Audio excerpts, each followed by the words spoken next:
Tearlaments just got even better. I know it's ridiculous, we just got a ban list. The deck is supposed to be worse, but then we got Bystials and Garura and Sprint, so yeah, I'm sorry. 10 more years of tier hell. If you still need a beautiful playmat, go to zerodamagegaming.com and use the code SOLOM for a discount. I personally love to use these even as mousepads. I know they're big for that, but honestly, I just love to have room. I like to play like World of Warcraft Arena, and being able to go like this without having to do like this is really nice. There's also beautiful deck boxes. So, for this list, we have triple Maxi because Maxi is broken. I won't be going over the super basic Tearlament stuff anymore. I assume you've played a lot of it by now, and also I made so many guides about it. So go check out those videos if you haven't already. So 2 Merly because we would love to play 5. 3 Ash because Maxi is broken. 2 Hafnis because we would like to play 5. Fairy Tail Snow because Snow is just like the most broken card ever, and being able to just randomly mill it is really good. If you draw it, you just normal summon it and make a rank 4 with it, get it into grave that way. I just don't want to play without Snow, honestly. So as long as she's legal, she's going to be in here. Also, because Beatrice is now in the deck, you will always have access to it as well. Then we have 2 Sharon because we would like to play 70 of them.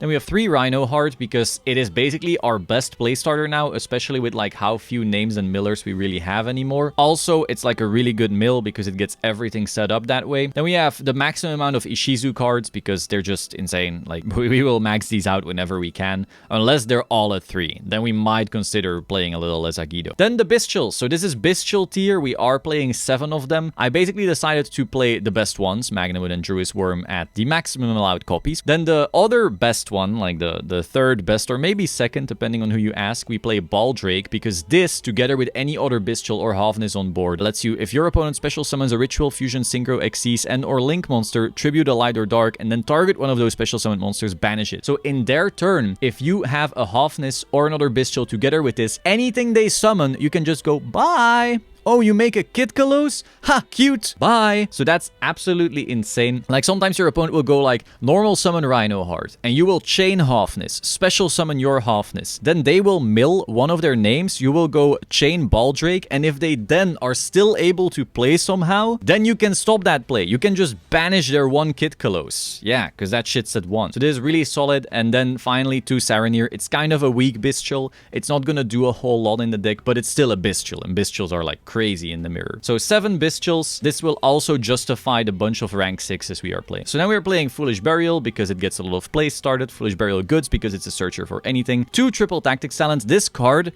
becomes so broken if everyone is on Bystials. It's absolutely crazy. Like, being able, when they Bystial you, to steal their Bystial and then overlay with your own Bystial to make a Beatrice and then just keep playing on their turn is crazy. And if you go second, when they Bystial and you have your own Bystial, stealing their Bystial, making your Wallow, crazy stuff. However, there is an argument for why this card might be cut in the near future, depending on how the meta develops. More on that later. Then we have 1 Perlerino because we would like to play 23 of these. 2 Scream. I would like to play 3 personally, and if a lot of people start playing the branded gimmick puppet lock that I featured on another video previously, go check it out if you haven't already, then we need to play 3 because this is going to be our ticket out of not dying to the gimmick puppet lock. But for now, I think 2 is going to be enough because, well, it's what I had to cut for our Bystial room. And we have 2 Call by the Grave because Maxi is broken, Cross Out because Maxi is broken, and 2 Sulik because it's like the best trap we want to have on our field, but I also want to be able to mill it sometimes. There's an argument that we want to have a crime on our board in order to stop the evenly, but you can also make boards that don't actually die too evenly. Like, you can have like Redoer and Beatrice on the board and like evenly doesn't even do anything because you will chain Redoer, you will chain Beatrice, and now they're evenly resolves, and now you will have like 2 more fusions being made right after. Then we have Mud Dragon because getting rid of targeting is really good. Then we have Kid Kalos, it's the Heart and Soul. Garura, the new card right here, it says if this card is sent to the graveyard, you can draw a card. So if you make it in your own turn, and then you make like a Sprite Elf with Garura and Merly, which is like often made in your combo, then you get a free draw, free follow-up. But if you have Bystials in rotation, you can Garura plus Bystial, because they're both level 6, for either Beatrice or Wallow. And then we have Sapelia, just, it's been in here, I'm not gonna go over every tier card. Check out the older videos. Arukolos, Kaleido Heart, we've seen that all before. Dweller, we've seen it all before. Bagushka for Shifter. Redoer to play around evenly and also just keep on fusing. Now, Beatrice, new card in the deck. This says, once per turn quick effect, detach 1 material from this card, send 1 card from your deck to to the graveyard. Made with 2 level 6. So again, you make it with 2 Bystials. It can be your Bystial or your opponent's Bystial thanks to triple tactics talent. Or a Garura. You make a Beatrice, and now this can dump anything. It can dump a tier name. It can dump a Shuffler. It can dump a Miller. It can dump Fairy Tale Snow. It can dump anything your heart desires on your turn and your opponent's turn. So this basically keeps all your plays going. Also, if you're under Dweller, it is really broken to go like, oh, I'll play with Bystials because they're big. You know, you attack over the Dweller, you get rid of all their bullshit, and then you make your Beatrice. So that way, while you couldn't use your graveyard effects this turn, you know on your opponent's turn, the Dweller is already gone because you're big-ass Bystials. They're all Dark Magician powered. Being able to just attack over everything, you're not being Dwellered in their turn anymore. You send names and you basically start building your board in their turn that way. So Beatrice, absolutely incredible for that. And then Wallow, another new card that was just added. This says 2 level 6 monsters. So again, Garura and Bystials. Monsters you control gain 100 attack and defense for each card in your opponent's graveyard. That's a lot. Like your opponent is going to have played already. So there's a bunch of cards, and then you may have activated some Millers. They may have activated some Millers. Usually Wallow is going to add like 1,500 to your board, which is easy OTKs, you know. And then it has the effect Quick Effect. You can target one card in your opponent's graveyard and detach 1 or 2 materials from this card, then activate the appropriate effect. So if you only detach 1, you return it to the deck. So you can basically be a Shuffler. You know, you are a little Keldo right here, a little Medora. So you can stop tier names or anything like that. But then 2, if you detach 2 instead of 1, you can special summon the monster you targeted, or if it's a spell or trap, set it to your field. Why is this so insane? If your opponent is playing broken board breakers, like triple tactics talents, you can Wallow that to your field and then just start taking their monsters from their field, or drawing 2, or looking at their hand and taking something away. Wallow basically steals your opponent's cards. That is absolutely crazy, because it also lets you OTK at the same time, and it doesn't get really affected by Dweller. So you will notice once you start playing this deck a lot, these Bystials and Garura basically allow you to build boards even under Dweller. Now, of course, Garura is going to be harder because you're going to not have tier names, but these Bystials together, or maybe Garura in your opponent's turn, together you have just this like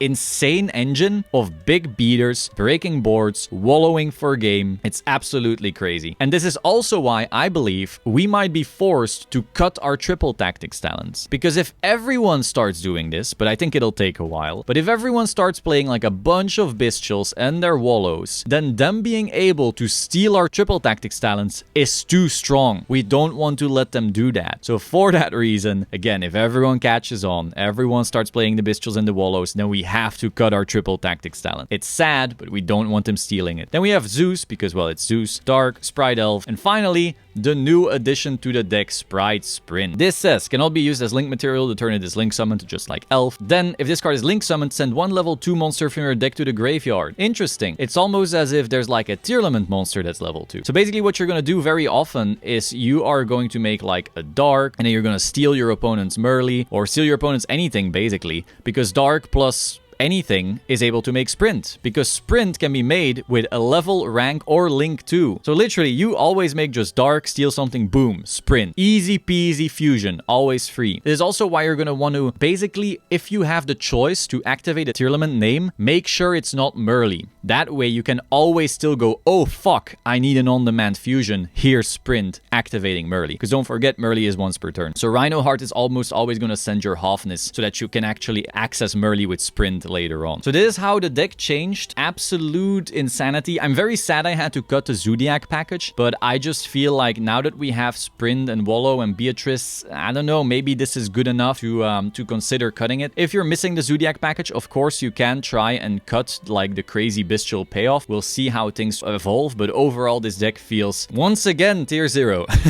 Unless, of course, my 60 card pile, Bystial branded tier Ishizu, is actually way better. But if you want to see that, be sure to be subscribed to this channel. I will see you soon. Ciao.